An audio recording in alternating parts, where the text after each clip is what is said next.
What's up everybody, welcome to Money Management channel. My name is Andrei and today I'm gonna be doing an update on MMTLP and FINRA saga. I got the cash in the bag, stadium packed, born a rock star in this life, gonna live it up.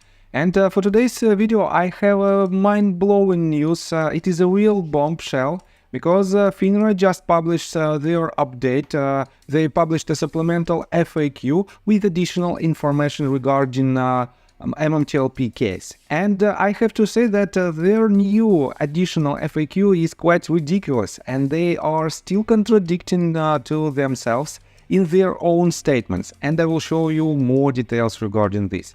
On top of that, if I have enough time, at the end of this video I will show you my 2 cents regarding my yesterday's video, where I stated that the South Korean ban on short selling will affect the US stock market, and I will show you in details what I'm talking about. So, and before we dive deep into all of this, guys, please hit the like button for YouTube algorithm. It takes you a split of a second of your time, but it drastically improves the chances to push this video forward to the broader audience, and eventually it will help us to win our battle. So just hit the like button. And let's start with this news. We are MMTLP Resources, and definitely it is the real bombshell for, I guess, last several months at least. So, and this article is titled, "Look Who's Talking, FINRA Speaks." Out of the blue, FINRA adds an update on their FAQs, showing they are running scared from the social media and congressional pressure, along with several terms they just don't understand. And here's their tweet that was published on November the 6th, just several hours ago. And they wrote, "We have published a supplemental FAQ with additional information relating to a corporate action and trading halt in Series A preferred shares of metamaterials that traded under the symbol MMTLP. Learn more," and they added the link. Here you can also see the link on the where the FAQ is located. So, the new propaganda FAQs clearly show that the social media campaign against FINRA by the MMTLP community is working. They reference it many times and actually mention audited share count, naked shorts and counterfeit shares, which they seemingly do not understand. They simply love to add quotations to terms they don't like. Community member Curtis perfectly sums up their lack of knowledge about what counterfeit shares are. And he added this: "It's really cute how you play intentionally dance again." We are not sure that this term counterfeit shares means that is prevalent on social media. Former SEC Chairman Harvey Pitt can probably add your understanding. November 16, 2007. Former Chairman Pitt stated, "Phantom shares created by naked shorting are analogous to counterfeit money."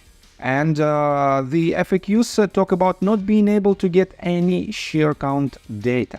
And here's the ridiculous statement. FINRA does not possess the information that presumably would be required to conduct such a share count audit. And they are contradicting to the official FOIA letter. Let me quote you further.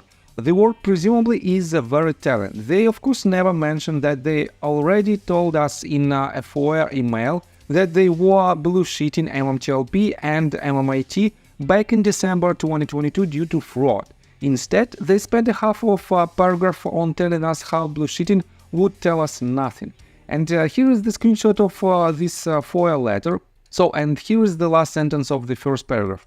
"We are looking at the two issues from a fraud manipulation angle, and in fact, bullshitting both MMAT and MMTLP as we speak." So, this is the pure evidence that they are lying. Next one. Iron Ape and John Burda weighing in on the absurdity, plus the note that more info will be coming soon. And John Burda wrote, "The DD team is on it, and we will address what is in the FAQs as well as what is not, likely more important." And Iron Ape wrote, "So basically FINRA admits to MMTLP share imbalance that is not significant or probably or mostly just fine. So trust us bro, it's cool.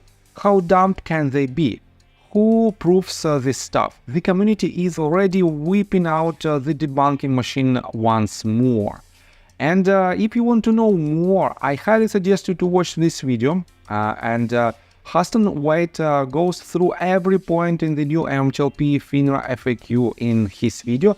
You can click on it and basically it is very thorough due diligence, thorough explanation why FINRA is a real wrongdoer and why they are trying to contradict, and basically they are contradicting themselves, and they are trying to stonewall our efforts to solve this problem.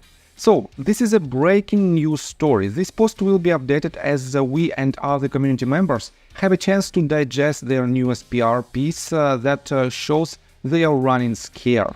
And I am 100% sure that FINRA published this FAQ, this additional FAQ, because they are experiencing huge pressure from MMTLP community and from Congress as well. And Congress is trying to push our case forward as well because of the MMTLP community. So we are the people who make this difference, and it is very important to unite, and it is very important to move forward, and I think we will solve this problem within next several months. So let me show you another quite interesting tweets regarding this news.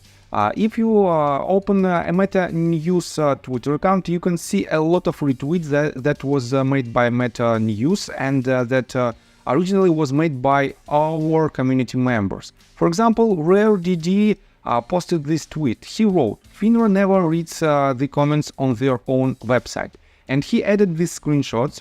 He tried to find the word counterfeit on their website, and he found 74 results, and every mention of counterfeit term refers to the counterfeit shares and some kind of counterfeit activity, and this information you can find on their own website.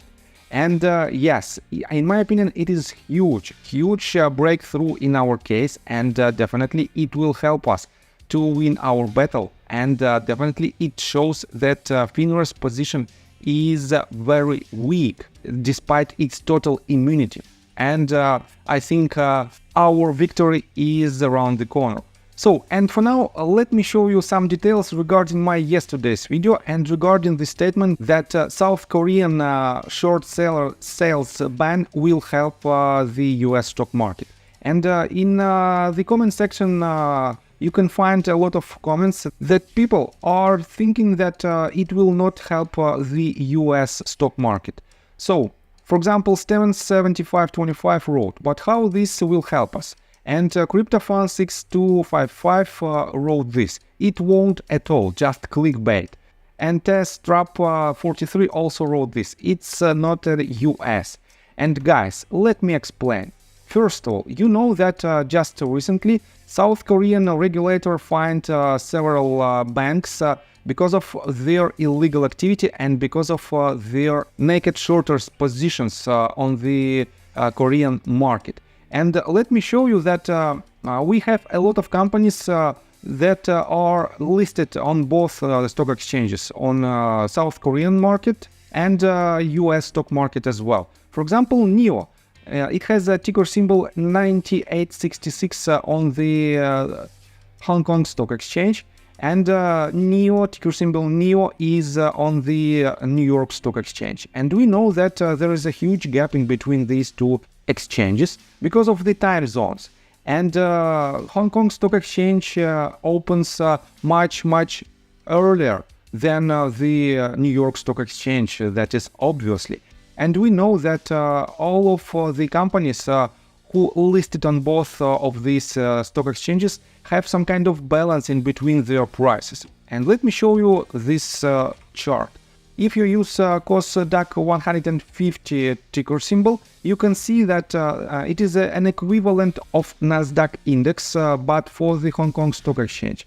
And during just 1 week, this index gained almost 21%. And for now, it has again some kind of pullback But in general, this shows that the short sales ban is affecting the Hong Kong Stock Exchange. And guys, let me show you this. This is the list of investment position of Goldman Sachs Bank in different companies, and it's based on the 13 D&G filings. And right here you can see that they have 99 entries in this list. But the most important part is right here, their 13 F and fund filings. And right here you can see a huge list of their investment, and there is 6,329 entries. Definitely not all of them are long positions, some of them are just options positions, but in general the total number of the companies in their portfolio is huge. And some of these companies are from South Korea as well. And if they have a short position on these companies, they have to close it. They definitely have to close it. And because of this, they have an internal imbalance inside their portfolio, and they have to rebalance their portfolio, and this leads to, again, increasing volatility on the market. And definitely this signal where one of the regulator closes the ability to short certain stocks, definitely it shows that the company in general should be very cautious in their short positions on other markets, because every market is affecting all other markets, and that is why the short sellers ban in South Korea is affecting the US stock market as well. So I think that's all information that I want to provide you. If you like my video, please hit the like button and subscribe to my channel with notification bell, and see you guys and girls next time. Bye! I got the cash in the bag, stadium packed. Born a rock star in this life, gonna live it up on the attack. Baby, I'm bad, I just wanna get caught up in this life. I'm crazy, I'm mad, doing no cap. Only God wants you.